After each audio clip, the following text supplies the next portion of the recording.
Bismillahirrahmanirrahim. Assalamualaikum warahmatullahi wabarakatuh. Perkenalkan, saya Nurhalisa M. Arif dari kelas 223A Manajemen Sekolah Tinggi Ilmu Ekonomi Makassar Maju. Di sini saya akan menceritakan pengalaman saya terkait komunikasi lintas budaya. Pengalaman saya terkait komunikasi lintas budaya yang pernah saya alami yaitu berawal dari tahun kemarin, tepatnya di tahun 2022. Saya ini merupakan seorang anak yang terlahir dari keluarga Bugis. Seluruh keluarga rata-rata menggunakan bahasa Bugis yang medok, baik dari keluarga bapak dan mama. Itu semua menggunakan bahasa Bugis. Aneh dong jika saya menggunakan bahasa Jawa. Pada saat itu saya baru saja menyelesaikan pendidikan SMA saya. Otomatis saya harus melanjutkan lagi ke jenjang yang lebih tinggi. Saya tidak habis pikir jika saya ini akan melanjutkan sekolah saya ke perguruan tinggi, karena dilihat dari perekonomian keluarga yang sangat sulit untuk membiayai kuliah saya. Dengan seiring berjalannya waktu, tiba-tiba saja saya dapat telepon dari keluarga yang berada di Makassar bahwasanya kampus tempat dia mengajar itu dapat memberikan beasiswa kepada orang-orang yang kurang mampu dalam melanjutkan pendidikannya. Awalnya itu saya masih ragu, tapi berkat dorongan dari nenek dan mama dan kemauan saya sendiri yang ingin betul-betul kuliah, akhirnya saya mengurus segala berkas dan melengkapi pendaftaran dan akhirnya nama saya terdaftar di kampus tersebut.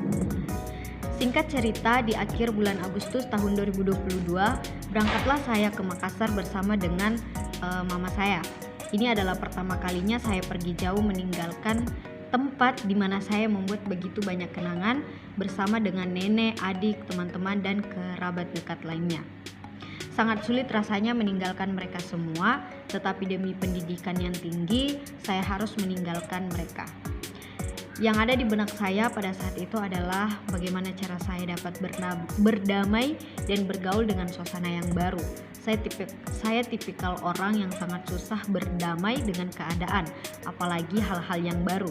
Ini adalah awal bagi saya menginjakkan kaki di kota Makassar sejak saya masih duduk di kelas 1 SMP.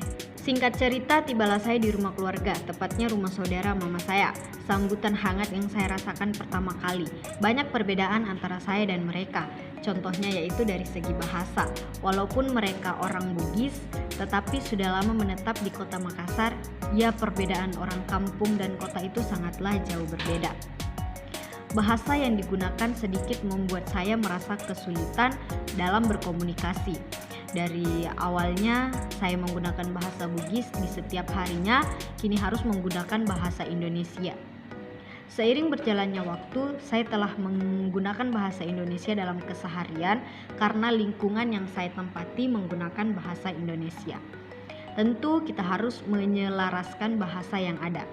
Singkat cerita lagi, saya memutuskan untuk mencari kos yang lebih dekat dari kampus agar lebih mudah dalam melakukan aktivitas kampus. Saya bertemu dengan beberapa teman yang datang dari berbagai daerah seperti Riau, Palu, Maros, Bulukumba, Bone, Sidrap, dan masih banyak lagi. Di situ dapat saya lihat bahwa perbedaan bahasa, gaya, sikap semua menyatu pada satu waktu yang tepat. Ya, seperti yang saya katakan tadi, kita harus mampu menyelaraskan. Kemudian akhirnya saya berkenalan dengan teman yang berasal dari Kepulauan Riau. Dia adalah Salsa dan Nanda. Mereka adalah adik kakak yang sangat periang dan penyayang. Awal bertemu itu kita tidak begitu nyambung karena perbedaan bahasa yang membuat kita kesulitan, di mana mereka menggunakan bahasa Melayu campur Jawa, sedangkan saya masih sering menggunakan bahasa Bugis. Tetapi hal itulah yang membuat kita terkadang merasa lucu satu sama lain. Seiring berjalannya waktu, saya mulai memahami kata demi kata bahasa Melayu dan Jawa. Karena kebetulan kami juga satu kos, jadi setiap harilah kami bersama. Saya sering bercanda dengan mereka karena bahasa Melayu identik dengan bahasa yang digunakan di dalam film kartun Upin dan Ipin. Begitupun dengan mereka yang terkadang membercandakan saya dengan menyebutkan satu kata yang menurut mereka itu lucu seperti jolo, ufedang, jokana, dan masih banyak lagi. Selain bahasa, kami juga sering bercerita mengenai budaya-budaya yang ada di daerah kami masing-masing. Contohnya seperti di tempat saya, Di Wajo itu istilahnya mak baca-baca. Dalam artian ini adalah suatu tradisi yang dilakukan sejak zaman dahulu dan telah menjadi turun-temurun di keluarga saya. Seperti pada setiap hari raya Idul Fitri dan Idul Adha, nah di keluarga saya akan melakukan mak baca-baca. Hal ini menandai tanda syukur dan meminta doa keselamatan kepada Allah Subhanahu wa Ta'ala. Hal seperti ini sudah jarang ditemukan di kota-kota besar, entah itu karena perubahan zaman yang semakin modern atau ketidakpedulian tentang tradisi-tradisi zaman dulu. Selain itu, saya juga akan menceritakan pengalaman saya terkait komunikasi dengan orang yang berbeda bahasa. Dia adalah seseorang yang mencintai mama saya. Dia adalah ayah kedua saya setelah bapak kandung saya meninggal. Beliau ini asli Manado, tepatnya di Kepulauan Talaut yang berbatasan langsung dengan negara Vietnam. Bahasa di sana sangatlah sulit untuk dimengerti, sama halnya dengan bahasa Jawa yang sangat sulit untuk dipahami. Contoh kata yang sering diucapkan yaitu oreh yang artinya iye atau iya dalam bahasa Indonesia. Selain itu ada juga kata hawe yang artinya sayang. Awalnya sangat sulit untuk berkomunikasi, tapi seiring berjalannya waktu karena kita sering melakukan video call, akhirnya beliau dapat memahami sedikit demi sedikit bahasa yang saya gunakan.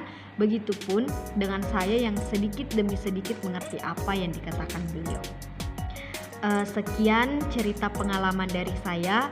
Lebih dan kurangnya mohon dimaafkan. Wabillahi taufiq wal hidayah. Wassalamualaikum warahmatullahi wabarakatuh.